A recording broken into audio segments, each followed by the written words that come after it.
I come to the floor today, this afternoon, to talk about an emerging issue of the highest order for our country's national security.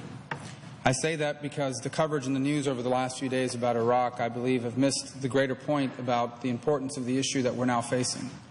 Much of the attention, and I understand why, has been paid to the fact that the United States invested a tremendous amount of money and unfortunately lost many lives in the efforts to liberate Iraq from Saddam Hussein. And these views that we now see of Al-Qaeda-linked groups taking over cities in Iraq rightfully trouble us. And we hear the question being asked of why did we do all of this? This is without a doubt a legitimate concern, and one I'll touch upon in a moment. But the issue of what's happening in Iraq at this moment is much deeper and more serious than simply just that. Let me begin by describing the emerging situation. There's a radical Islamic group by the name of ISIL, as it's called, or ISIS according to some. It has different terminologies, but it's a group linked to Al-Qaeda that emerged in Iraq after the fall of Saddam Hussein in western Iraq. They were involved in efforts against Americans. They killed and maimed countless Americans. However, thanks to the assistance we provided, the Iraqis were able to put that group on a defensive posture. After the United States left Iraq, however, this group was able to reorganize. They did so increasingly with new leadership, and they were able to do it in parts of Syria that became largely ungoverned after the Assad regime began to lose control over large swaths of land in Syria. And they grew stronger. They grew stronger still when foreign fighters from all over the world who sympathized with their Islamic jihadist cause began flowing into Syria, providing them new fighters. And over the last few months, as I warned, by the way, in a hearing that we had late last year when we debated on the issue of the use of force in Syria, this group, based largely now in Syria, began to conduct operations in Iraq. Initially to limited success, and then limited operations that had some success. But now, over the last 72 hours, they've begun to make dramatic gains in Iraq. In fact, they have overrun the second largest city, and there are expectations that they are on the way towards Baghdad. The goal of this group is pretty straightforward: to establish what would be known as an Islamic caliphate, basically an Islamic fundamentalist area, country, a terrorist government.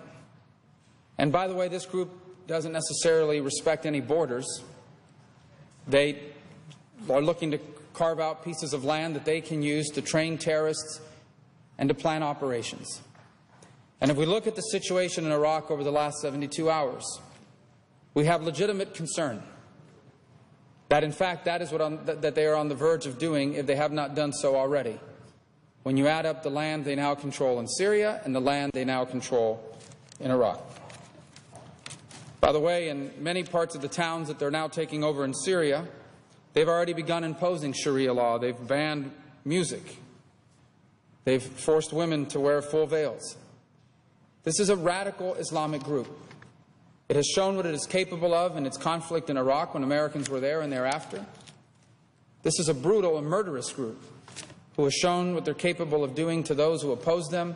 And unfortunately, this is a military-capable group who has made dramatic gains over the last few hours in Iraq. Most startling of all, by the way, has been what's happened with the Iraqi military, which we spent money to train and equip. In many instances, the reports are they just abandoned their post. They took off their uniform, they put on civilian clothes, and just walked away. And our fear should be that even as I speak to you now, emerging in the center of the Middle East, emerging in the center of this area of the world, is an Islamic caliphate controlled by the most radical group in that area of the world today. And that is saying a lot. Why should this matter? Well, first, as we pointed out earlier, because Americans sacrificed greatly so that Iraq could be freed from tyranny. Now those gains seem to have evaporated almost overnight. But the most concerning long-term aspect of this is that in this part of the world, using territory in what was Syria and now Iraq, is the emergence of a safe haven. A safe haven is what made 9/11 possible. Al-Qaeda was able to go into Afghanistan, then controlled by the Taliban, another radical Islamic group, and use it as a place to train and plan 9/11 and other terrorist acts against the United States. Perhaps one of the greatest successes in the post-9/11 efforts has been the denial of safe havens where terrorists could do this. But suddenly, rapidly, a new safe haven is emerging, where radical jihadist fighters from all over the planet are able to go and be trained. And they will not simply be satisfied with conducting efforts in that part of the world, but rest assured that their target and ambitions include us, including right here in the homeland, right here in the United States. If in fact they are able to hold on to this territory, Jordan, an extraordinary ally of the United States in the region and an ally of Israel's, is directly threatened. They are the next country, right next door. And already Jordan is facing tremendous challenges because of the conflict in Syria. Beyond Jordan, you could foresee where Israel could be threatened by the existence of the safe haven for a terrorist organization right next door. But ultimately, us here in the United States. The goal of these groups is to carry out Western operations. The goal of these groups is to attack Americans here, to terrorize. And they believe and know that perhaps the most effective way to terrorize Americans is to not strike us in remote areas of the world, although they will do that as well, but to strike us right here in the United States. And if they have an area where they are able to do this, a piece of land where there is no government to drive them out, where in fact they are the government, where they can attract the most radical people on the planet to come, to train, and to prepare to carry out these attacks, it puts in grave danger the security of every American living here in the United States. This is the risk before us now emerging in Iraq.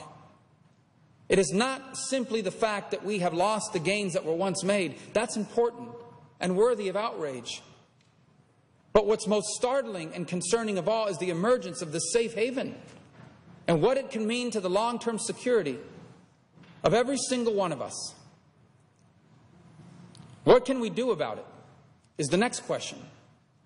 And I must say that while national security issues should never be of a partisan nature, I am concerned that despite the emergence of this, we have yet to hear a cohesive policy pronouncement from the White House with regards to this. And in fact, a number of my colleagues on the other side of the aisle, Democrats, have shared the same frustration. I want to make a couple of brief points with regards to the sorts of things we should be thinking about and outlining a response to prevent the creation of a safe haven. The first good news is that this group is not invulnerable. This group is vulnerable.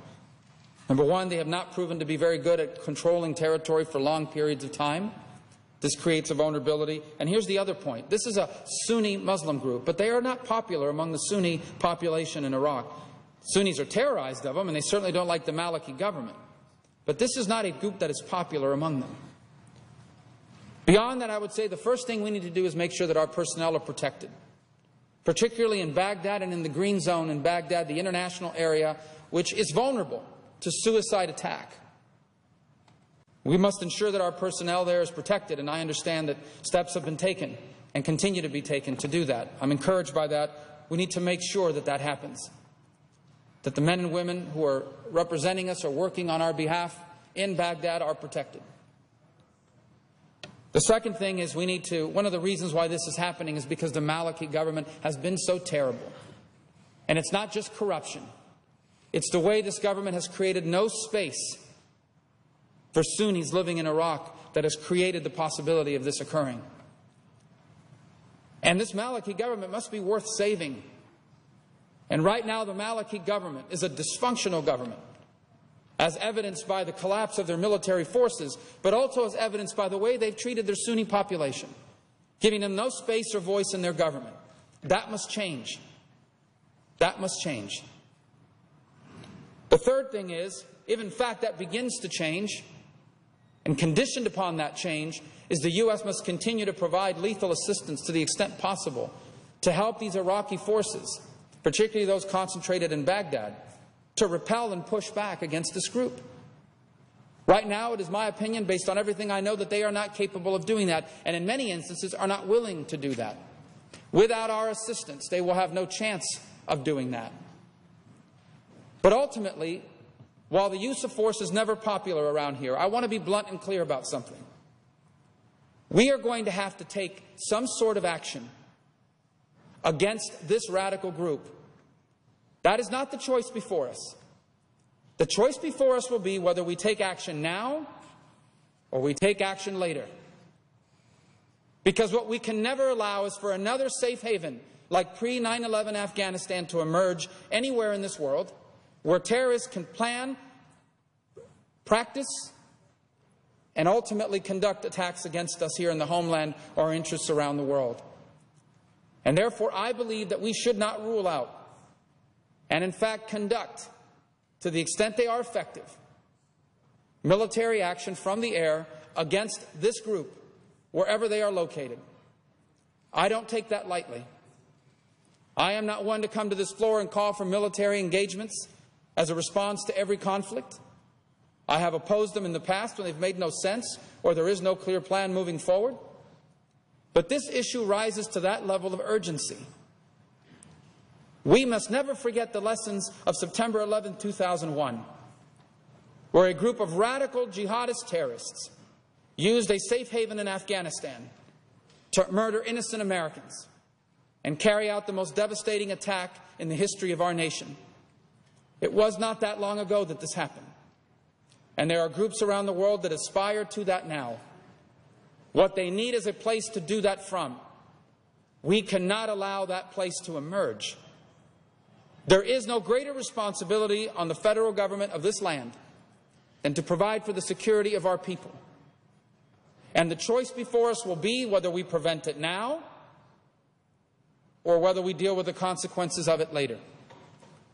And I urge the White House to take this matter for the importance that it deserves and to come to this Congress as soon as possible with a clear and concrete plan on how we are going to deal with and engage in this emerging emergency situation that we now face that threatens the national security of the United States now and places a grave threat to the national security of our country in the years to come. With that, Mr. President, I yield the floor.